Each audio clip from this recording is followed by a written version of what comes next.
नमस्कार फ्रेंड्स, स्वागत है आपका हमारे YouTube channel home science PMA पर। फ्रेंड्स, आज इस वीडियो में हम अपने अगले सीरीज में देखेंगे ऊर्जा उपापचय। इसके पहले कि हमने फर्स्ट यूनिट और सेकेंड यूनिट कवर कर दिया है। यह आपका थर्ड यूनिट आज से आपसे शुरू होता है और इसमें हम पढ़ेंगे ऊर्जा उपापचय। इसमें हम देखते हैं चयापचय शरीर की कोशिकाओं में होने वाली एक घटना है। जो मानव शरीर होता है वो असंख्य कोशिकाओं से मिलकर के बना होता है और जो चयापचय होता है चयापचय वो भी मानव की कोशिकाओं में होने वाली एक घटना है जो भोजन को ऊर्जा में बदलने में सक्षम होती है।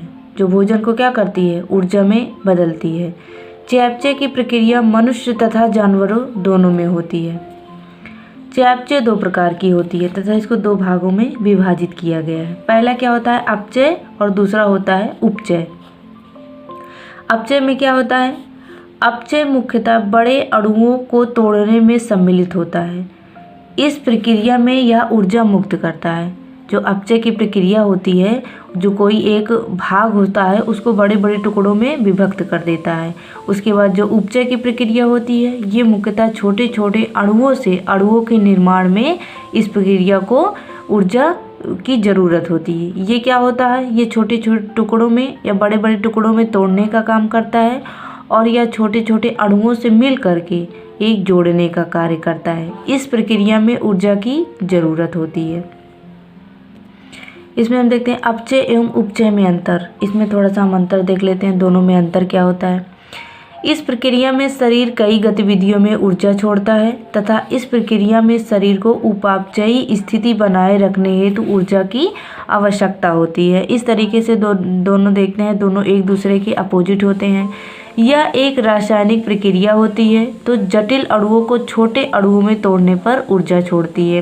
रासायनिक प्रक्रिया जैसे जो प्रोटीन हो गया वो अपने छोटे छोटे टुकड़ों में अमीनो अम्ल में टूटकर विभक्त हो जाता है। उसके बाद जो होता है, जो वसा होता है वसीय अम्ल में टूट करके विभक्त हो जाता है। जो कार्बोहाइड्रेट होता है वो ग्लूकोज में टूट करके विभक्त हो जाता है। तो इस तरीके से जो अपचय होता है ये छोटे छोटे टुकड़ों में तोड़ने का कार्य करता है। और उसके खिलाफ जो होता है, यह शरीर में कोशिकाओं के निर्माण के लिए एक अणुओं के निर्माण हेतु प्रयोग की जाने वाली प्रक्रिया होती है। कुल मिला के ये तोड़ने की प्रक्रिया होती है और ये जोड़ने की प्रक्रिया होती है। अपचय के लिए ऑक्सीजन की ज़रूरत होती है। उपचय प्रक्रिया में अपचय की अपेक्षा कम मात्रा में ऑक्सीजन की आवश्यकता होती है। इस प्रक्रिया में ऊर्जा का रूपांतरण स्थितिज ऊर्जा के गतिज में होता है और इसमें क्या होता है, इस प्रक्रिया में ऊर्जा का रूपांतरण गतिज ऊर्जा स्थितिज में होता है। इसमें आगे देखते हैं, इस तरीके से अपचय चयापचय की विनाश प्रक्रिया में सम्मिलित होता है तथा उपचय जो होता है चयापचय की निर्माण प्रक्रिया में सम्मिलित होता है। और इसमें अपचय में क्या होता है, वसा तथा कैलोरी जलाने में सहायता होती है और उपचय प्रक्रिया मांसपेशियों की वृद्धि में सहायता करती है। इस तरीके से दोनों जो प्रक्रिया होती है, एक तोड़ने का काम करता है और एक जोड़ने का काम करता है। जो तोड़ने का काम करता है, जो हमारे शरीर में जो हम पोषक तत्वों को लेते हैं वो छोटे छोटे टुकड़ों में तोड़ करके वो हमारे शरीर में जाकर के ग्लूकोज में विभक्त हो जाता है। उसके बाद ये अपचय की प्रक्रिया, इसमें क्या होता है, छोटे छोटे टुकड़ों को जोड़ने की प्रक्रिया होती है। आगे देखते हैं, इसमें हम देखते हैं भोजन का कैलोरी मान। जो हम भोजन खाते हैं उसका कौन सा कैलोरी मान कितना होता है। जैसे जब सभी जिस ऊर्जा का प्रयोग अपने शरीर में करते हैं उसका प्राथमिक स्रोत सूर्य का प्रकाश होता है। पेड़ पौधों के हरे पत्ते सूर्य के प्रकाश की मौजूदगी में प्रकाश संश्लेषण की क्रिया करते हैं। इस क्रिया में हरे पत्ते कार्बन डाइऑक्साइड की मौजूदगी में कार्बोहाइड्रेट व ऑक्सीजन का निर्माण क्रिया करते हैं। तो इस तरीके से हम देख रहे हैं कि जो भी पोषक तत्व हम लेते हैं यह हमारा मुख्य स्रोत जो होता है सूर्य का प्रकाश होता है। और हम जो सांस लेते हैं और जो सांस छोड़ने की क्रिया करते हैं, सांस लेने की क्रिया में हम ऑक्सीजन लेते हैं तथा छोड़ने की क्रिया में क्या कार्बन डाइऑक्साइड छोड़ते हैं। आगे देते हैं, जीव जंतु सामान्यतः अपने शरीर में सूर्य की ऊर्जा का उपयोग नहीं कर सकते हैं, लेकिन पौधे इस ऊर्जा का उपयोग प्रकाश संश्लेषण की क्रिया में अकार्बनिक तत्वों कार्बनिक यौगिक का निर्माण करते हैं। निर्मित कार्बनिक यौगिक का उपयोग मानव व अन्य प्राणी ऊर्जा के रूप में करते हैं। तो इस तरीके से आपने देखा जो भोजन का कैलोरी मान होता है वो इस तरीके से होता है। उसके बाद देखते हैं, मनुष्य अपने भोजन या आहार के लिए वनस्पतियों तथा वनस्पतियों को खाने वाले पशुओं पर निर्भर करता है। जो हम भोज्य पदार्थ प्राप्त करते हैं वो हमारा प्राप्त करने का केवल दो ही स्रोत होता है, एक वनस्पतियों द्वारा, एक प्राणियों द्वारा। वनस्पतियों वाला वो होता है जो पेड़ पौधों से हम प्राप्त करते हैं, और प्राणियों द्वारा वो होता है जो मांस मछली अंडा हम जंतुओं द्वारा प्राप्त करते हैं। तो इस तरीके से भोजन प्राप्त करने का हमारे पास दो ही रास्ता होता है। मनुष्य द्वारा ग्रहण किया गया भोजन उसके लिए शारीरिक ऊर्जा का स्रोत होता है। भोजन में हम क्या लेते हैं, भोजन में वही 6 पोषक तत्व ले करके हम अपने शरीर में ऊर्जा प्राप्त करते हैं। भोजन में मौजूद 3 प्रमुख पोषक तत्व होते हैं। वो तीनों प्रमुख क्या होते हैं, कार्बोहाइड्रेट, वसा एवं प्रोटीन के ऑक्सीकरण द्वारा मनुष्य को ऊर्जा मिलती है। सबसे ज़्यादा ऊर्जा जो मिलती है वो वसा से मिलती है, उसके बाद कार्बोहाइड्रेट और प्रोटीन से मिलती है। शरीर में भोजन के पाचन, अवशोषण या चयापचय के बाद पोषक तत्वों की से ऊर्जा विमुक्त हो जाते हैं। जो भोजन हम जो पोषक तत्व लेते हैं वो पहले भोजन के बाद पाचन होता है, उसका अवशोषण होता है, उसके बाद चयापचय के बाद वो किस में होते हैं, ऊर्जा में विमुक्त हो जाते हैं। तो वही ऊर्जा हमें प्राप्त होती है। उसके बाद आगे देखते हैं, ऊर्जा प्रदान करने वाले पोषक तत्व। जो तत्व हमें ऊर्जा प्रदान करते हैं उसके बारे में थोड़ा सा देखते हैं। हमारे भोजन में मौजूद 3 पोषक तत्व होते हैं जो मुख्यतः ऊर्जा प्रदान करते हैं, जैसे वसा, कार्बोहाइड्रेट और प्रोटीन द्वारा हमें ऊर्जा मिलती है। हमारे आहार में कार्बोहाइड्रेट की मात्रा अधिक होती है, इसीलिए हमारे शरीर के लिए ऊर्जा का विशेष स्रोत होता है। यह ज़्यादा मात्रा में हम ग्रहण करते हैं या और सब पोषक तत्वों की अपेक्षा सस्ता भी होता है। शरीर को प्राप्त ऊर्जा का एक बड़ा भाग हमें कार्बोहाइड्रेट का भी मिलता है। जो शरीर से हम ऊर्जा प्राप्त करते हैं उसका 1/2 भाग हमें कार्बोहाइड्रेट से ही मिलता है। हमारा मस्तिष्क सिर्फ ग्लूकोज को ही ऊर्जा के रूप में उपयोग कर सकता है। जो हमारा मस्तिष्क है वो ग्लूकोज को ही ऊर्जा के रूप में उपयोग करता है, और ग्लूकोज हमें मिलता किससे, ग्लूकोज हमें कार्बोहाइड्रेट से मिलता है।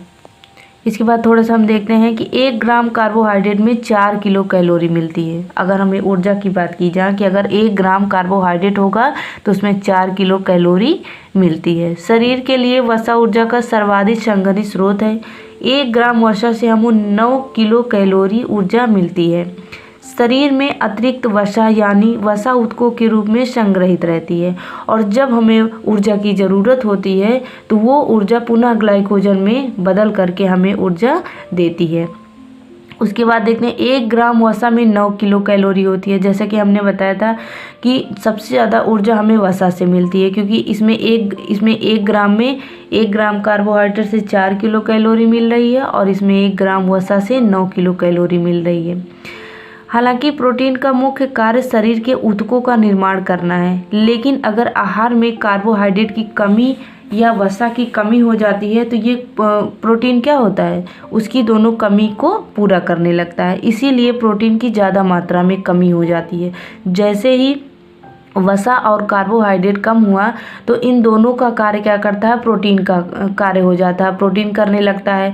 उसके बाद इसीलिए प्रोटीन की ज़्यादा ज़रूरत होने लगती है, इसीलिए व्यक्ति के शरीर में प्रोटीन की जल्दी कमी हो जाती है। उसके बाद इसमें हम देखते हैं 1 ग्राम प्रोटीन में 4 किलो कैलोरी होती है। भोजन में मौजूद ग्लूकोज की ऑक्सीजन के साथ अभिक्रिया द्वारा शरीर में ऊर्जा की उत्पत्ति होती है। ग्लूकोज रक्त के द्वारा शरीर की अनेक कोशिकाओं तक पहुंचता है। कोशिकाओं में ग्लूकोज का ऑक्सीकरण होता है और ऊर्जा विमुक्त होती है। इस तरीके से आपने देखा जो ऊर्जा देने वाले मुख्य पोषक तत्व होते हैं वो 3 ही होते हैं, कार्बोहाइड्रेट, वसा और प्रोटीन। प्रोटीन का एक कार्य और होता है हमारे शरीर की कोशिकाओं का निर्माण करना, और इनका वसा का और कार्बोहाइड्रेट का मुख्य कार्य होता है शरीर को ऊर्जा देना। और जब भी वसा और कार्बोज की कमी होती है हमारे शरीर में तो इन दोनों का कार्य प्रोटीन को करना पड़ता है। इसीलिए शरीर को ज़्यादा मात्रा में प्रोटीन की आवश्यकता होती है, और जब प्रोटीन हम ज़्यादा नहीं लेते हैं तो इसीलिए हमारे शरीर में ज़्यादा मात्रा में पोषक तत्वों की कमी हो जाती है। उसके बाद हम देखते हैं मानव शरीर में ऊर्जा का उपयोग। जो हमारा मानव शरीर होता है उसमें ऊर्जा का क्या उपयोग होता है। पोषक तत्वों में निहित ऊर्जा रासायनिक बंधनों में विद्यमान रहती है। आगे देखते हैं कई रासायनिक तथा चयापचयी क्रियाओं के बाद पोषक तत्वों से ऊर्जा विमुक्त होती है। अब हम देखते हैं हमारे शरीर में ऊर्जा का क्या कार्य होता है। जैसे आधारीय चयापचयी क्रियाओं के निर्वहन के लिए, शारीरिक वृद्धि तथा टूट फूट की मरम्मत के लिए, मांसपेशी क्रियाओं तथा गति के लिए, मानसिक क्रियाओं के लिए तथा शरीर के तापमान को स्थिर बनाए रखने के लिए। उसके बाद हम आगे देखते हैं विश्राम ऊर्जा व्यय। जब हम विश्राम की अवस्था में होते हैं तब हमारे शरीर से कितनी ऊर्जा व्यय होती है। विश्राम ऊर्जा व्यय मनुष्य शरीर में उस ऊर्जा को प्रदर्शित करता है जो मनुष्य विश्राम की स्थिति में व्यय करता है। यह ऊर्जा की वह मात्रा है जो शरीर की सामान्य क्रियाओं के सामान्य संचालन तथा होम्योस्टेसिस को नियतांक बनाए रखने के लिए आवश्यक होता है। जैसा कि अगर ऊर्जा व्यय होने की बात करें तो जब हम जगते रहते हैं, जो कोई कार्य करते रहते हैं, जैसे दौड़ना, चलना फिरना, कोई काम करना, तो हमारे शरीर से बाहरी ऊर्जा व्यय हो रही है। लेकिन जब हम शांत और विश्राम की अवस्था में लेटे हुए होते हैं तो हमारे शरीर के अंदर जो आंतरिक क्रियाएं होती रहती हैं, जैसे जो किडनी कार्य करता रहता है, जो हमारा लंग्स कार्य करता रहता है, जो हमारा हार्ट काम करता रहता है, इसमें सब में भी व्यय की ऊर्जा होती है।